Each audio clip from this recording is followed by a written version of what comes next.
Buenas tardes.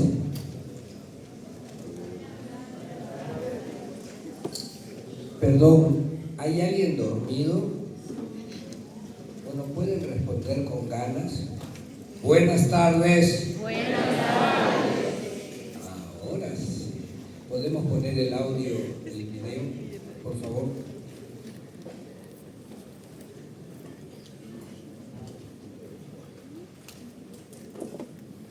Mi nombre es Carlos Arteaga. Trabajo como fisioterapeuta. El día 21 de enero de 2016, mientras realizaba el trabajo con un paciente, sentí pérdida de fuerza en la mano y la pierna izquierda. Acudí a la emergencia de la clínica, donde me diagnosticaron un ataque cerebrovascular agudo.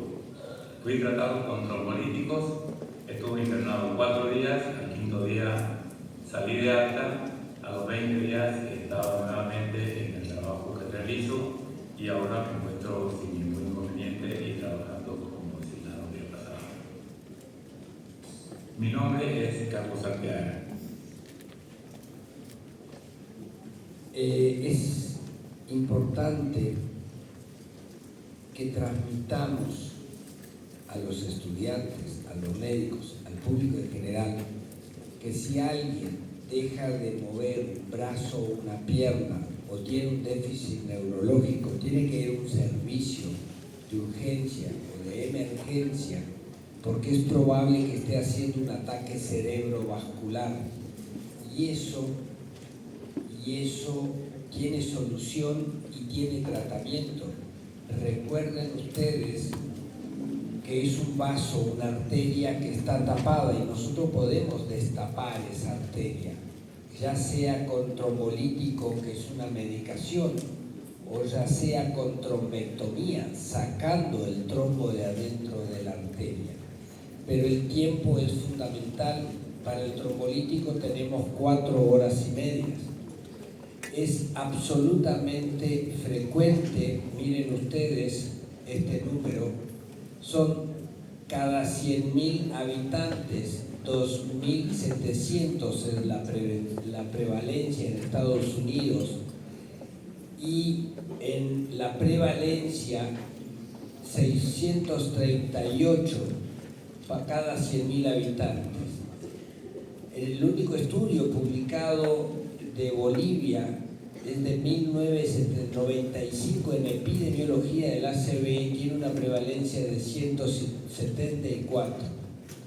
Entonces, si nosotros extrapolamos los números más recientes de Chile, nosotros deberíamos tener cerca de 17.000 ACV por año.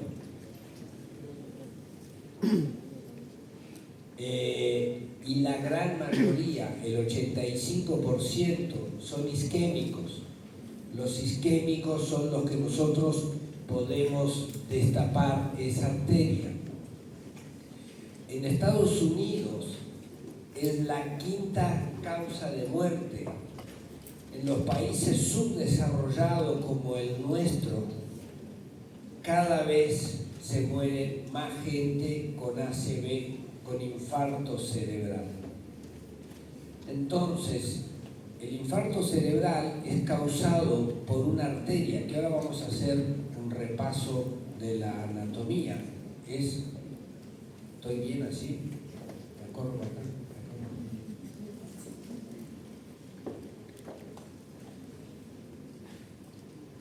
Soy inquieto para hablar y estos dos de adelante quieren que me ponga quieto.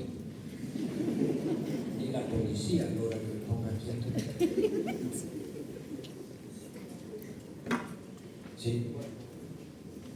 Ok, gracias. ¿Así? Gracias. Entonces, ¿qué es el ACV? Es el flujo sanguíneo que se detiene por segundos o por minutos.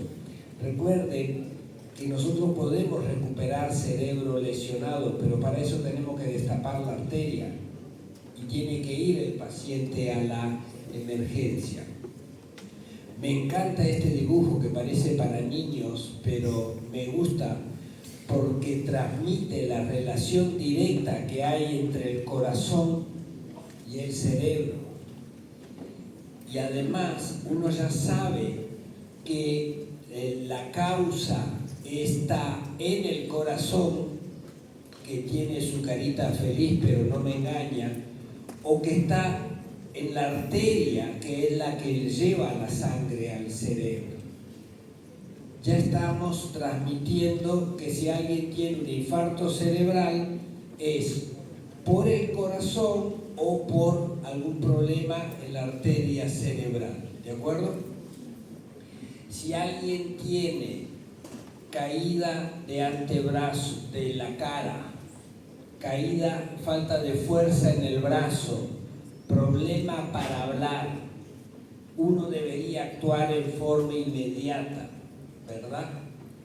Cada momento que pasa que el paciente no recibe ayuda, está perdiendo muchas neuronas.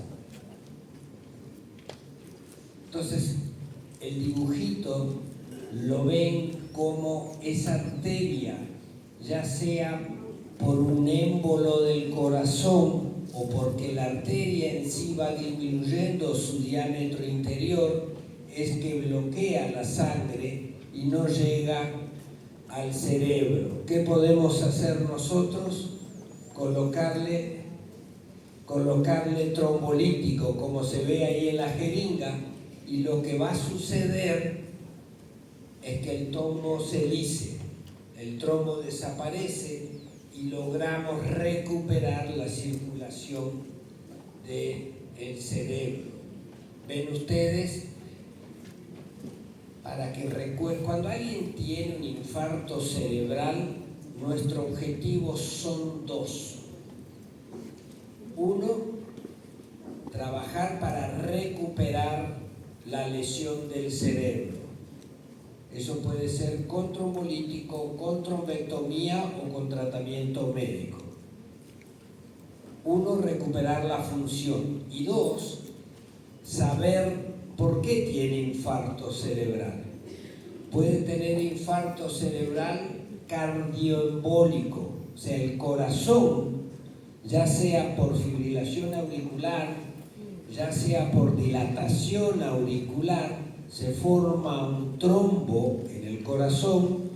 Cuando cambia de ritmo, ese trombo sale y viaja hacia el cerebro.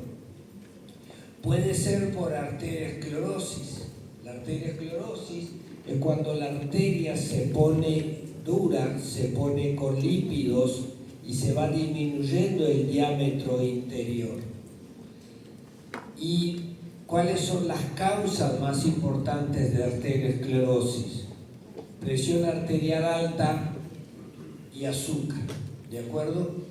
También los problemas de colesterol y triglicérido, pero vamos a ver en alguna diapo que hay factores prevenibles y no prevenibles. Dentro de los prevenibles está la presión arterial y la diabetes no controlada. Entonces, tenemos que transmitir, y ustedes son importantes para transmitirle a la gente, que cuanto más rápido llegue a un hospital, más neuronas vamos a poder salvar de ese cerebro y por lo tanto más funciones vamos a poder recuperar de ese cerebro. Como vieron ustedes, el licenciado Carlos en el 2016, mientras hacía fisioterapia, que es el testimonio que les mostré a la entrada, la primera diapo, mientras hacía fisioterapia, dejó de mover el lado izquierdo del cuerpo. Él se dio cuenta de que estaba haciendo un ACV agudo. Se fue a la emergencia, le pudimos hacer los estudios, le hicimos trombolítico y él al mes estaba moviendo 4 miembros. Hoy van 9 años de ese episodio y él sigue trabajando en fisioterapia. Si no hubiera sido por el tratamiento con trombolíticos, hoy hubiera estado postrado en una cama 9 años, hubiera seguido postrado en una cama 9 años después. Sin embargo, está aportando a la sociedad y a su familia. Gracias a que él se dio cuenta que estaba haciendo un infarto cerebral y fue a buscar ayuda. Miren ustedes, los factores de riesgos no modificables, la edad, el sexo y los antecedentes familiares. Factores de riesgos modificables en rojo, hipertensión arterial. Es el que es más fácil de controlar y es el menos controlado. Y eso depende de la educación que haga cada uno de ustedes con la gente que está alrededor de ustedes, y cuando estén haciendo emergencia, cuando estén haciendo su especialidad, recuerden que la hipertensión arterial es el factor de riesgo prevenible para el ACV. La diabetes, los anticonceptivos orales, la primera causa de ACV en pacientes jóvenes es la asociación de migraña y anticonceptivos orales. Las hiperhemocisteína, ¿verdad? Las cardiopatías embolígenas, la primera es la fibrilación auricular. Y es importante determinar quién tiene cardiopatías embolígenas, porque hoy hay anticoagulación nueva que funciona previniendo el infarto cerebral. El ictus previo, el alcohol, el tabaco, el droga, el sedentarismo y la obesidad son factores de riesgos del ACV. El estudio Arenas es un estudio que se hizo hace bastante tiempo en Argentina y que confirmó que la causa de ACV, la primera causa de ACV es la hipertensión arterial. ¿Por qué es bueno tener estudios epidemiológicos de esta zona del mundo? Porque la genética y la epigenética nos hace bastante similares. Miren ustedes, el registro mostró que cerca del 80% de los pacientes que tuvieron ataque cerebrovascular eran hipertensos, y 1/3 de ellos sabían que eran hipertensos y dejaban de tomar la medicación. Entonces, el ACV, la causa, 85 por más o menos anda, según las poblaciones, entre 80 y 85%, isquémico y hemorrágico, el otro 15%. Hablemos del isquémico. Dijimos que puede ser por un problema cardioembólico o por un problema que se tape una arteria. La arteria puede ser extracraneana o intracraneana. La extracraneana si es circulación anterior, son las carótidas, circulación posterior, la basilar y las dos vertebrales, y después la basilar.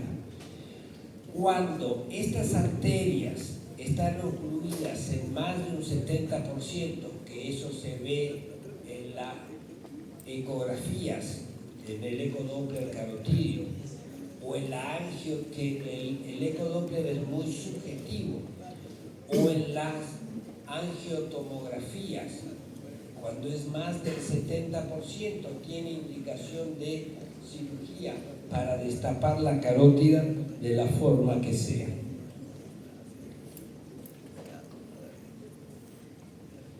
Cuando la mitad de los pacientes, mire arriba dice, las cardioembolias representan del 15 al 30% de las causas. Sin embargo, cuando no se encuentra la causa, uno sabe que la mitad de los que no se encontró la causa son fibrilación auricular, son arritmias cardíacas que no se evidenciaron. Hoy tenemos un tipo de marcapaso que lo que hace es registrar como un holter. El holter es de 24 horas, pero se puede hacer un holter de un mes y avisa a la central cuando el paciente está haciendo arritmia cardíaca. ¿Por qué? Porque si documentamos que hace arritmia cardíaca, tenemos indicación para hacerle anticoagulación. Vamos rápidamente a repasar la anatomía vascular del cerebro. El punterito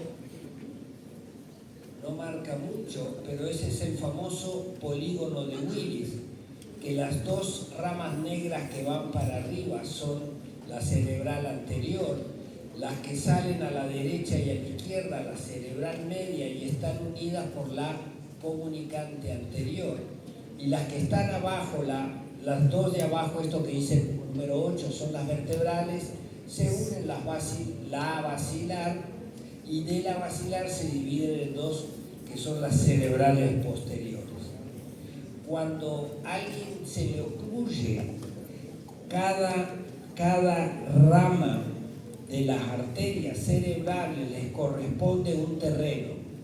Cuando ustedes hacen una tomografía o una resonancia, van a poder reconocer cuál es la zona del cerebro que está afectada y cuál es la arteria que se está tapando. Entonces, en esta imagen vemos cómo va a quedar infartado el cerebro cuando se tapa la arteria cerebral anterior. Esta es la arteria cerebral media. Miren como en el dibujo, lo que está aquí a la derecha es una arteriografía cerebral donde se ve la carótida, el pedacito intracerebral. Al medio se ve la cerebral anterior que sube y hacia el lado izquierdo la cerebral media y todas las ramas de bifurcación de las arterias. Ven los números hasta el número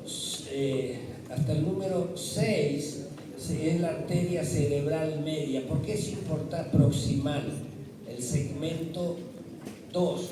Eso es importante porque cuando se tapa la arteria, hasta ahí uno puede hacer trombectomía, o sea, puede entrar con el catéter, agarrar el trombo y sacarlo. Esto es territorio posterior. Ven de abajo vienen las dos vertebrales, se unen las basilares y esos que parecen como costillas son las perforantes. Esas perforantes son fundamentales porque son las que irrigan el tronco cerebral. Pacientes con hipertensión arterial pueden tener solo infarto lacunar. Infarto lacunar son infartos chiquititos y uno sabe que la fisiopatología responsable de ese infarto lacunar es la hipertensión arterial. El problema es que esos infartos lacunares se dan en el tronco cerebral, que recuerdan ustedes que es una estructura anatómica chiquitita, pero importante porque por esa zona pasan las vías ascendentes y descendentes que comunican el cerebro con el resto del cuerpo.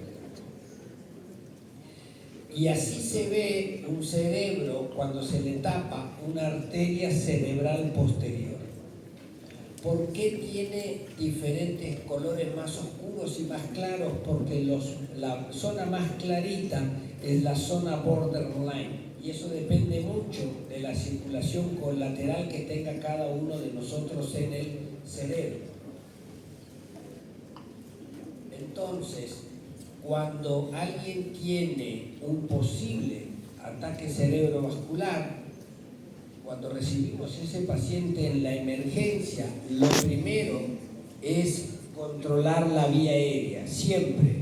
Paciente que llega al servicio de emergencia, lo que tenemos que tener absolutamente claro es que nosotros con el paciente tenemos una vía aérea permeable.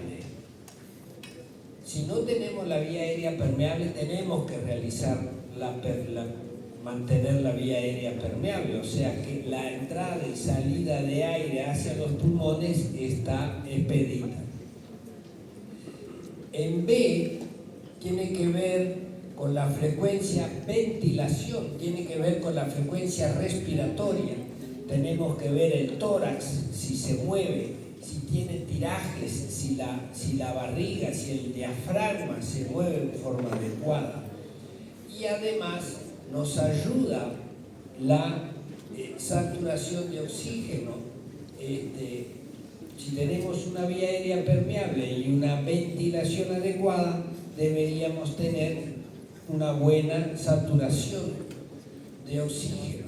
Y en C tenemos que ver la coloración del paciente, el pulso, el relleno capilar, y también tenemos que estar atentos si tiene algún tipo de hemorragias. Y en D es la evaluación neurológica, que uno puede hacer una evaluación de Nitsch, que es lo que hacemos para el paciente con ACV. Lo más común es la escala de Glasgow, pero en realidad la escala de Glasgow, que si bien es muy usada, es para trauma encéfalo-craneano. Entonces ahí está representada la escala de Glasgow, que dice apertura ocular, respuesta verbal, respuesta motora, y además hay que hacer la exploración de la pupila, que es importante para saber si tiene algún tipo de lesión. ¿Recuerdan por qué es importante la pupila, verdad? Porque el tercer par está cerca del tronco cerebral. El tercer par, las fibras intrínsecas que abren y mueven, en realidad la que cierra la pupila está por fuera del nervio. Cuando el cerebro se desplaza y aprieta el nervio, aprieta las fibras que están por fuera del nervio, eso es lo que debería hacer, es cerrar. Entonces al apretar deja de cumplir función y la pupila queda grande, más de 5 milímetros. Eso se llama midriasis. Es un gran signo de alerta. Es un signo de alerta de que el cerebro se está desplazando hacia abajo y está corriendo riesgo de comprometer el tronco cerebral, que están las estructuras vitales. Recuerden ustedes que la calidad de vida nos da la corteza en procesos agudos, la calidad de conciencia nos da la corteza cerebral y la cantidad lo da el tronco. En el tronco cerebral está SARA, Sistema Activador Reticular Ascendente, que es el responsable de la vigilia. Si se aprieta el tronco cerebral, si se comprime esa estructura que se llama SARA, el paciente deja de estar vigil y entra en coma. Si alguien lee las letras blancas que están ahí, les doy premio, porque yo no veo nada. Y seguimos con las letras blancas. Ok, entonces, el FAST es el reconocimiento rápido de si un paciente está teniendo un déficit neurológico. Eso es el diagnóstico precoz, de que si mueve la cara en forma adecuada, si tiene movimientos en los ojos, en los brazos, si tiene algún problema. No me muevo. La próxima que no me filme, díganle. Ya andaba caminando para allá.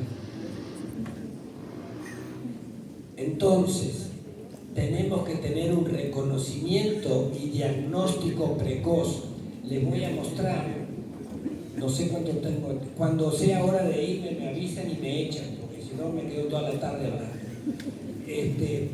Cuando ingresa el paciente tenemos que hacer tomografía. La tomografía nos va a permitir ver signos precoces de infarto cerebral. Si no vemos nada en la tomografía y tenemos un déficit neurológico claro, es el mejor momento de hacer un trombolítico. Y ustedes me pueden decir, sí, pero ¿y si le hacemos trombolítico y no hay infarto cerebral? Bueno, está bien, no va a ser la primera vez que nos equivoquemos.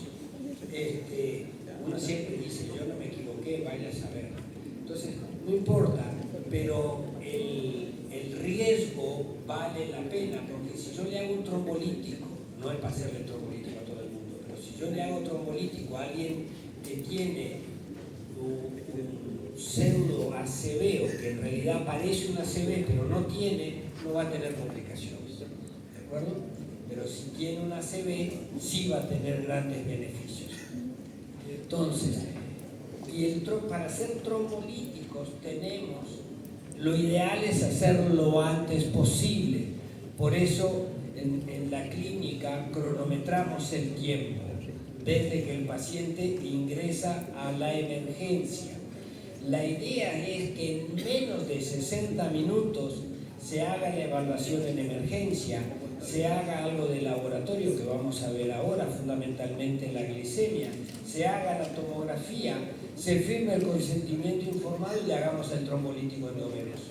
Para eso hay un entrenamiento desde los muchachos que están en la emergencia, la enfermera que está en la emergencia, los médicos de la emergencia, el médico de terapia intensiva colabora y el neurólogo que empieza a monitorear todo el proceso por celular, si no está en la clínica, mientras va a llegar.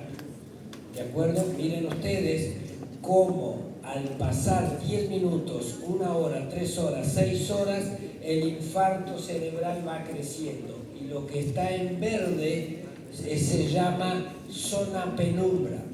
Cuanto antes destapemos esa arteria, menos lesión, menos esa imagen roja vamos a tener. Como ven ustedes, descartar otras causas, ya sea hipoglicemias o infecciosas. Por eso es importante hacerle una glucosa en el dedo rápido para reconocer la hipoglicemia. Causan alteraciones como que fueran un infarto y son recuperables poniéndole azúcar. La neuroimagen, la regla es hacer tomografía. Situaciones especiales, resonancia. Por ejemplo, ustedes están de turno, mañana, 6 de la mañana en la emergencia, y llega un paciente que dice que se despertó sin mover el brazo y la pierna, ¿verdad? Entonces la pregunta es, ¿a qué hora empezó el infarto? A las 11 de la noche cuando se acostó, a las 2 de la mañana, a las 4 de la mañana, ya la tomografía ahí no nos sirve. La resonancia sí nos sirve. Por eso lo ideal es tener tomografía y resonancia. Son pocos, la mayoría se beneficia con tomografía, pero no todos.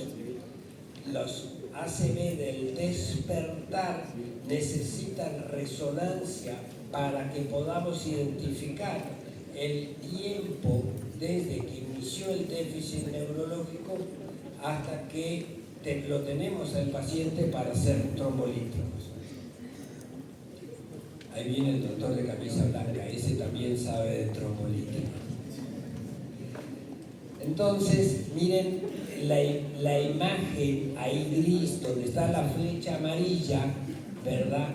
Que no se nota la diferencia en sustancia gris y sustancia blanca. Ven que en el hemisferio de este lado se nota la diferencia entre sustancia gris y blanca. Bueno, en el otro lado como que es un gris más parejito. Eso es un infarto. Es un infarto de arteria cerebral media. Puede ser oclusión de carótida o de arteria cerebral media. Ahí ven en la resonancia las horas, 19, 36, 4 días, 7 días, 27 días, y cómo fue variando la lesión. Pero la más importante es la que está en el medio, que dice difusión. La difusión nos da imagen de la lesión cerebral a los segundos. Si el paciente está haciendo un déficit, la difusión cerebral nos muestra, evidencia la lesión cerebral aguda. Ahí ven ustedes donde está el círculo verde, comparen con el otro lado, el círculo muestra como la arteria está tapada. Y al lado, en el de la derecha, lo ven en la arteriografía, 3 dimensiones, cómo la arteria está tapada. Entonces, la tomografía nos permite evidenciar en forma rápida si tiene sangrado o no. Y eso permite hacer alteplasa, que es el trombolítico, para preservar función y minimizar daños neurológicos. La ventaja, cuando se hace trombectomía, cuando el trombo está proximal a la arteria y además el trombolítico es solo hasta 4 horas y media y la trombectomía podemos llegar hasta 24 horas. Para ir terminando, porque no me molesta que bostecen, pero no me gusta que ronquen en la charla. Hay uno que se está durmiendo. No importa que cabecee porque nadie nota, digamos, no se escucha. Miren ustedes, código UTAC es el código cuando se tiene que... Saben ustedes que en las clínicas tenemos códigos. Es una forma de lenguaje para que todo el mundo sepa qué es lo que está pasando. Entonces, el código UTAC es cuando hay un paciente con un probable ACV. ABC, glicemia, si es candidato a trombolítico, hay que proceder al trombolítico, hay que ir pensando en buscar la etiología y hacer un manejo agudo. Eso es una posición cefálica a más de 30 grados, manejar la presión arterial. La presión arterial en todo paciente neurológico en la etapa aguda la tenemos que tener la presión alta. Recuerden que el fenómeno de Cushing, el cerebro grita y avisa que necesita circulación cerebral y desencadena todos los mecanismos para que esa presión arterial esté alta. Entonces, si alguien está con una presión 170-90 en un episodio agudo, no le bajen la presión arterial. La presión arterial la bajamos en un episodio neurológico agudo por encima de 200-100. Si no, no se lo bajamos. Hay que hacerle ¿qué se hace en el código UTAC, en la misma clínica? Tratamos de minimizar las lesiones, prevenir complicaciones. Tenemos que tratar de qué complicaciones. No le podemos poner el suero en el brazo pléjico, tenemos que poner en el brazo que mueve. Las venas, lo que mueve la sangre venosa son los músculos. Si está el brazo pléjico, no mueve mucha sangre. Entonces, tenemos que poner el suero en el brazo sano. Prevenir complicaciones. No le pongamos, si no es imprescindible, sonda vesical o sonda nasogástrica, porque trae más complicaciones y estas alargan la estadía en la clínica o en los hospitales. Hay que hacerle fisioterapia, hay que movilizar rápido al paciente, hay que hacerle antiagregación, a veces hay que hacer anticoagulación, no se lo hace en el agudo. En general, la anticoagulación, lo hacemos después de las 72 horas, dependiendo del tamaño del infarto. Hay que hacer antiagregación plaquetaria cuando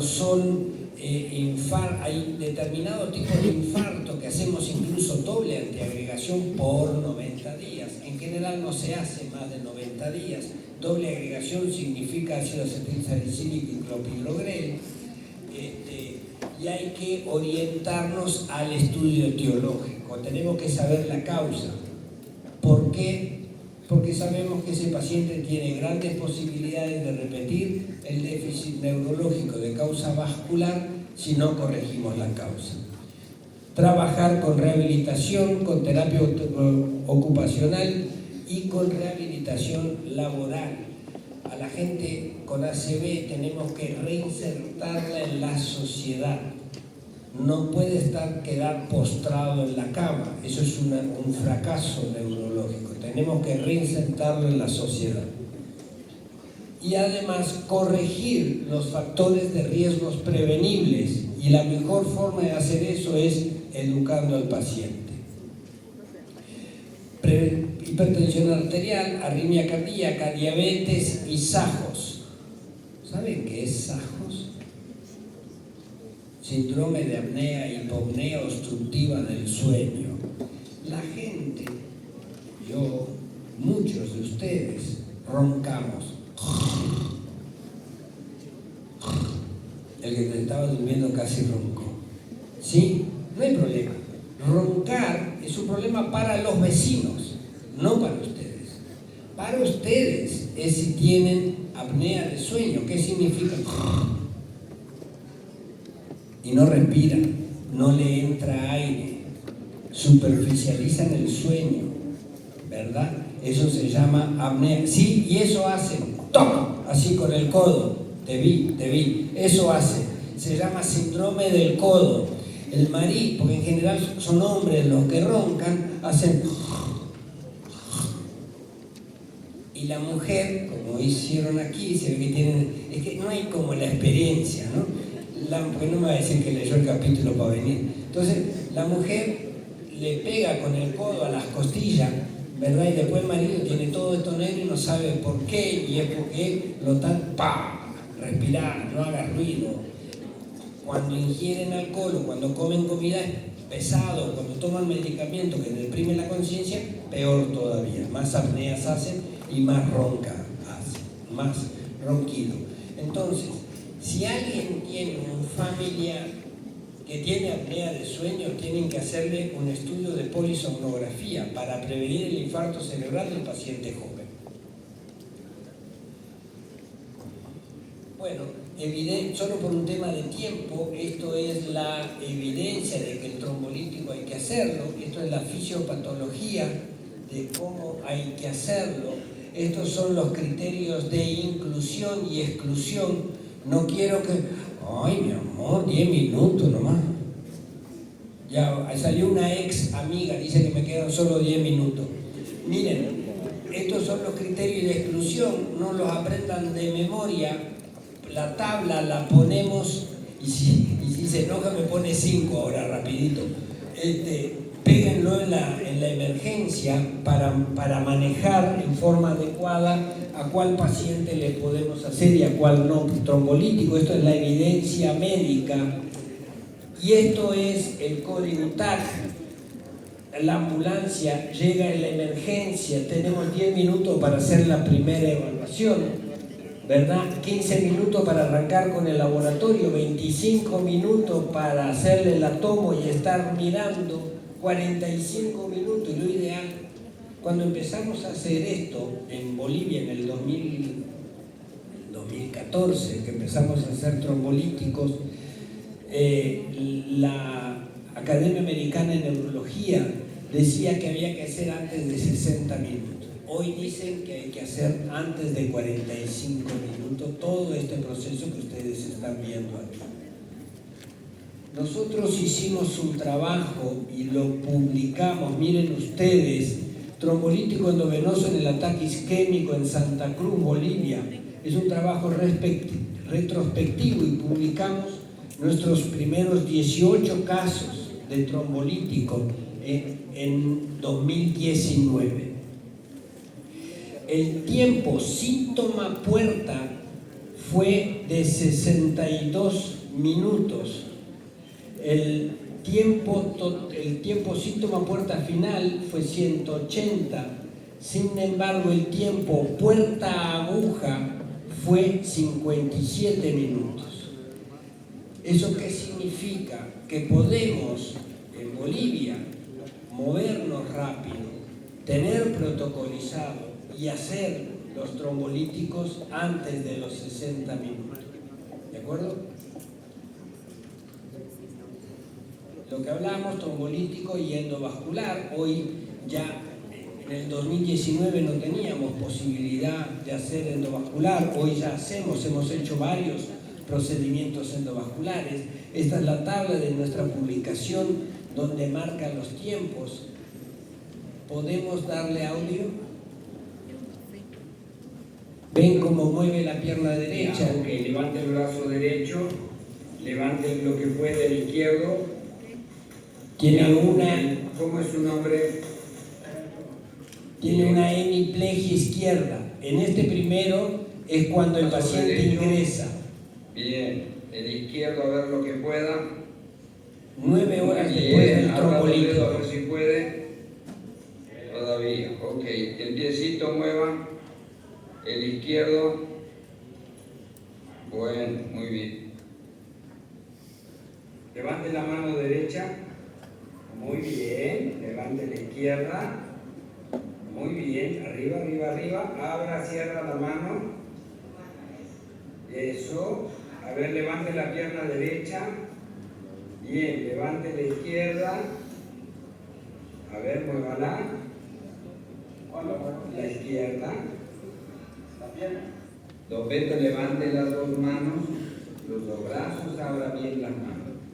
Don Beto tiene 68 años. Hace 7 días dejó de mover el brazo y la pierna izquierda. La familia lo trajo rápidamente a la clínica. En menos de 1 hora llegó a la clínica. Baje los brazos, levante las piernas.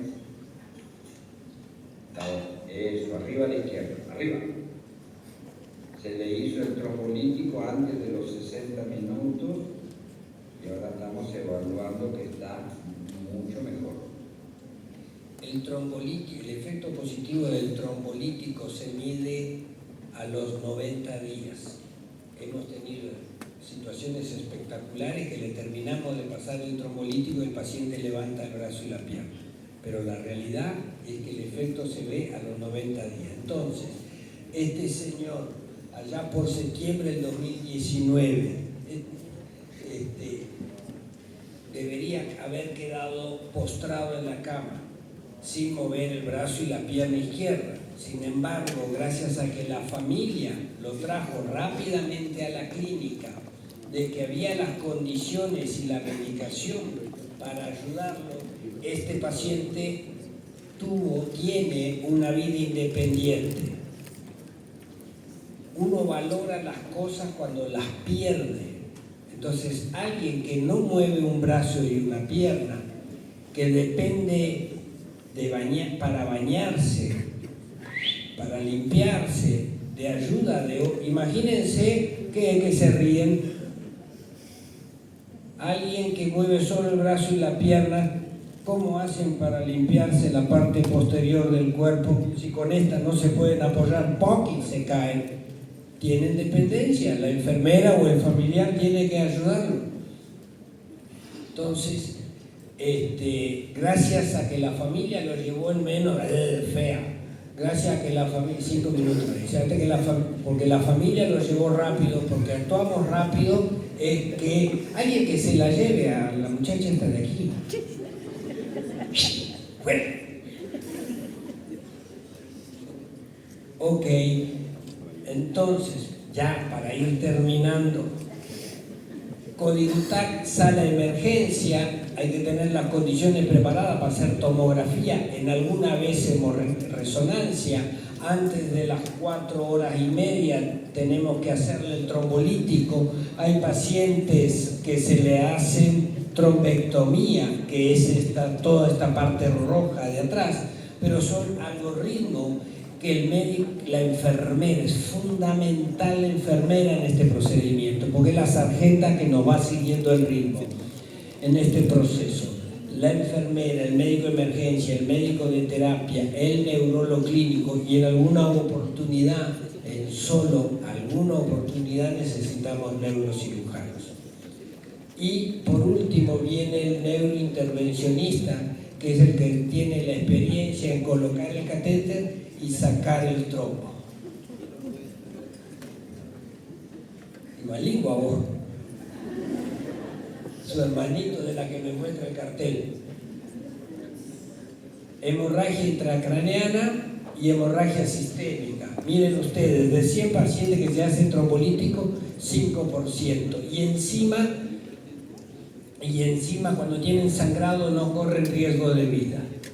Esta es una señora, solo un angioedema tuvimos, miren, escuchen hablar. ¿En qué año estamos? ¿En qué año nació? ¿Ven que tiene inflamados los labios? Angioedema. Ok, y estos son El tema es que antes usábamos de contrabando, pero estábamos en Bolivia, o sea que no había problema para el Alte Plaza. Sin embargo, ahora tenemos Tenecte Plaza, que es oficial. El oficial porque ingresa, no es el oficial de verdad. Bueno, en fin, Tenecte Plaza, por mucho tiempo peleamos para hacer Tenecte Plaza porque no había evidencia. Hoy en el mundo se hace Tenecte Plaza, o sea que de cierta manera nosotros pudimos ser pioneros en Tenecte Plaza, que es lo que se hace hoy en todo el mundo. Por alguna época se discutía si hacer resonancia o no. Hoy se sabe que es importante el tomógrafo porque nos dice si tiene sangrado o no el cerebro, pero es fundamental la resonancia porque nos da los tiempos en que evolucionó el infarto, y la difusión es la que nos permite. Hay 50 diapositivas más, ¿qué me importa el cartel de la señorita? Pero lo vamos a parar acá. Gracias a todos por la atención.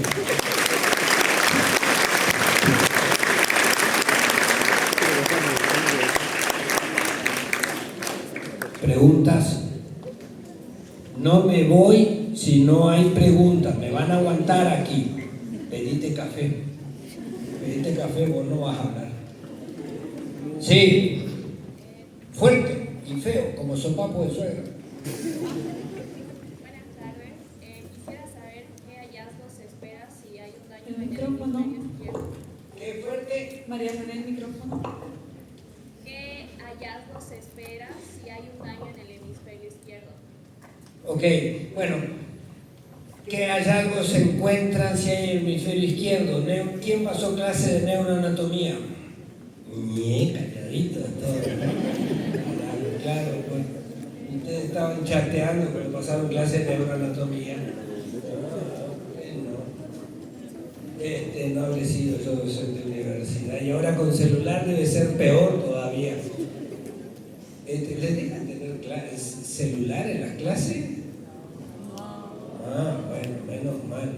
No estarían choteando en vez de poner atención en todo lo que hay en el hemisferio izquierdo. En los que somos diestros, ¿verdad? En el lóbulo frontal del lado izquierdo, ¿se acuerdan que es cruzado, verdad? Entonces, en el hemisferio izquierdo está el lenguaje, en la zona de Broca o de Wernicke, está el área motora y el área sensitiva. Y si la lesión es más atrás, tenemos alteración en el campo visual. Lo mismo sucede del lado derecho, lo único que cuando tenemos una lesión del lado derecho, los que somos diestros, no tenemos problema con el lenguaje. Sí tenemos problema motor, sensitivo y campo visual. ¿Otra pregunta? Sí, fuerte y feo. Después que le haces el trombolítico parece el trompetista, le queda así la trompa. Se le hinchan los labios y la lengua y el paciente anda así con todo esto hinchado, como que tuviera picado un peto, así, tal cual queda como la señora que vieron en el video. Última pregunta y me voy ya. Equipate que entras, sos titular.